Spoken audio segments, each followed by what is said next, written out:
Et on va faire un point à présent effectivement sur la riche actualité en Israël, notamment politique, avec l'analyse hebdomadaire de Denis Charbit, professeur de sciences politiques à l'Université ouverte d'Israël. Bonjour Denis. Bonjour Christophe. Et merci d'être avec nous sur Radio J comme chaque semaine. Alors bien sûr, on reparle d'abord de cette réforme du système judiciaire israélien avec ces nouvelles manifestations de masse. C'était samedi soir à nouveau dans les rues des grandes villes israéliennes pour la 9e semaine consécutive. Environ 160 000 personnes ont défilé à Tel Aviv. D'autres manifestations à Haïfa, Jérusalem, Herzliya, en présence d'ailleurs du chef de l'opposition Yair Lapid, mais aussi à Netanya et Beersheva.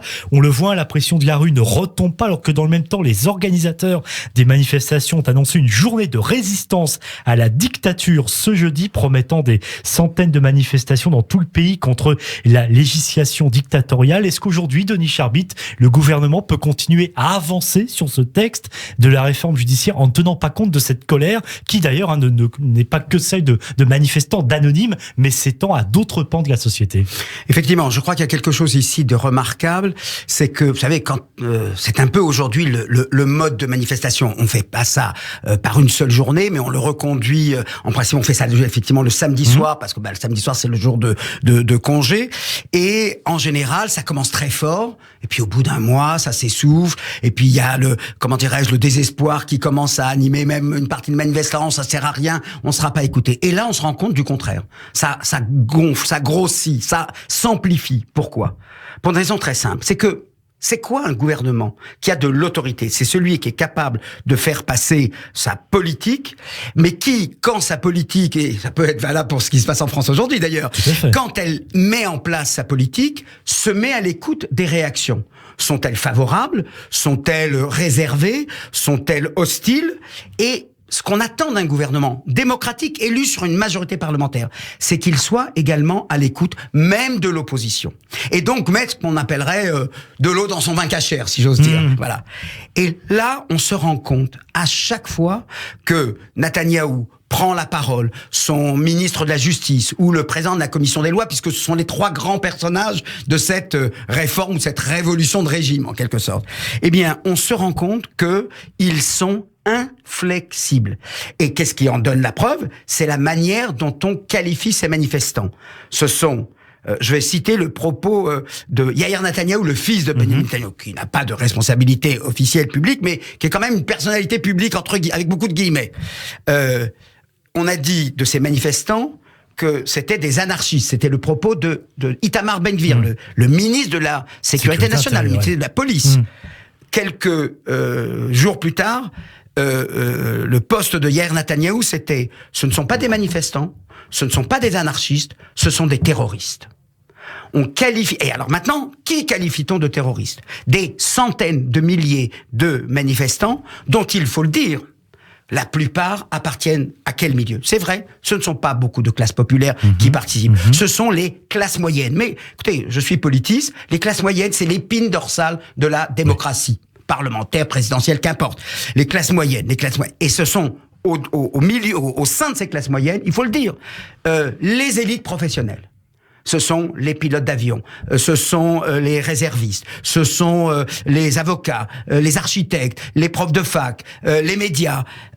Alors, quand on est qualifié d'anarchiste, au sens de pas soutien de Ravachol, au sens de vous faites le désordre, et de terroriste, eh bien, ça n'a fait que décupler. Et lorsque, jeudi dernier, pourquoi cette manifestation, elle a fait plus de 250 000 personnes, on a annoncé une déclaration, extraordinaire de Netanyahou. Et tout le monde s'est dit, ah, ça y est. L'adulte responsable, il va tirer l'épingle du jeu, il va calmer les ardeurs de son camp, il va essayer de se mettre à l'écoute. C'est ça qu'on attend d'un Premier ministre. C'est le rôle que joue d'ailleurs Yitzhak Herzog, le président de l'État d'Israël. Eh ben pas du tout. Vous savez ce qu'il a dit? Et on en parlera sans doute aujourd'hui. Il a dit il faut faire respecter l'ordre et l'ordre public à Tel Aviv comme à Hawara. C'est-à-dire qu'il a mis sur le même plan l'expédition punitive menée par des habitants des environs de Hawara, des habitants juifs, semant le désordre, brûlant des voitures, etc., avec les troupes qu'il y a eu, ça et là, je peux pas le nier, mais qui ne concerne absolument pas les 98% de manifestants qui, au moment de la dispersion, se dispersent. J'ai participé, je peux le dire, je peux en témoigner, à une manifestation, c'est organisé par la police nous dit, voilà, vous avez le droit, je vous donne un témoignage direct, authentique, de 8h à 9h du matin, vous pouvez bloquer la route. Avec le cordon de la police, on s'est mis effectivement sur le carrefour, on a bloqué la route. À 9h, on nous a demandé de déguerpir. À 9h, on était parti. Il en est resté peut-être une vingtaine, une trentaine qui sont restés un peu au-delà. Bon, il n'y a pas eu d'incident majeur, mais voilà, c'est comme ça. Écoutez, quand je connais bien, de par mon métier et puis de par mon rapport à la France, les manifestations en France, on n'a pas de casseurs en Israël. Dans nos manifestations, vous trouvez des poussettes avec des enfants dedans. Je veux dire, c'est bon enfant. Alors il peut y avoir ça et là un petit désordre. Oui, mais voilà, mais oui. Enfin, et ça, on est qualifié d'anarchiste. Eh bien, le fait que ce mercredi soir dernier, Netanyahou, là où on attendait, tout le monde disait, il va faire une déclaration spéciale, extraordinaire, à 20h15, en plein prime time, comme on dit dans votre langage de la communication, et il compare Tel Aviv à Hawara. Bien entendu que, et je peux là aussi emporter un témoignage personnel, des gens, je peux vous l'assurer, qui ne mettent jamais les pieds dans une manifestation. On dit, ce soir-là, au bout de 9 semaines, pendant 9 semaines, ils n'ont pas pensé une seconde y aller. Et se sont dit là, trop, c'est trop. On ne peut pas qualifier ces classes moyennes, ces élites sociales d'anarchistes et de terroristes. Beaucoup contestent effectivement cette réforme du système judiciaire. On a pu voir des économistes, mais aussi au sein de Tsahal. Et d'ailleurs, vous le disiez, avec ces pilotes réservistes. D'ailleurs, la semaine dernière, des réservistes de l'unité d'élite de renseignement, 8200 de Tsahal ont déclaré qu'ils feraient grève et ne participeraient pas à certains aspects de leur devoir de réserviste. Est-ce que malgré tout, cette colère-là au sein de l'armée, qui donc, on le voit pour l'instant, concerne les réservistes, donc peut sembler minoritaire, peut quand même faire boule de neige et finalement, là, peut-être arriver quand même à infléchir le gouvernement, parce que là, on parle quand même de l'armée israélienne. Est-ce que là, il peut se passer quelque chose ou pas? Oui, les deux, encore une fois, on voit bien que la foule, la rue n'est pas entendue. Mais c'est vrai que et le secteur économique et le secteur militaire, qui sont quand même des secteurs cruciaux en Israël, là, ça devrait faire bouger. Surtout que si on dit que l'économie est le nerf de la guerre, on commence à voir le shekel baisser. Enfin, les conséquences économiques sont déjà réelles. Alors que le pays est déjà traversé par une forte inflation. Donc, effectivement, ça peut faire bouger les choses. On espère que ça fera bouger les choses, mais je voudrais peut-être expliquer aux auditeurs, après tout, c'est la réforme en question, c'est un projet conservateur qui tend à donner au Parlement une supériorité sur la justice. J'ai envie de vous dire, ça fait partie, moi qui suis politiste, je peux vous le dire, ça fait partie des traditions politiques. Soit on dit la justice est égale au Parlement, soit la justice est subordonnée au Parlement. Elle garde une certaine indépendance, mais elle est un peu muselée. Si ce n'était que cela, Christophe, vous n'auriez pas 250 000 personnes dans la rue. Les deux raisons principales pour laquelle, et vous l'avez, Eva Soto l'a rappelé dans son journal d'information, les deux raisons principales pour lesquelles les gens sont dans la rue, c'est pas parce que les juges vont être nommés, pas par une majorité de juges, mais par une majorité de politiques. C'est pour ça, je peux vous dire, les Israéliens ne seraient pas sortis dans la rue.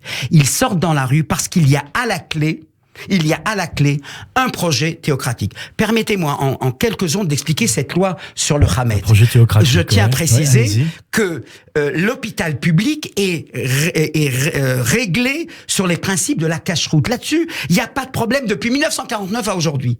Qu'est-ce qui était en dehors? C'est effectivement la possibilité à un individu qui vient visiter son proche à l'hôpital pendant la semaine de Pessah d'arriver avec un sandwich ou une pita. Bon.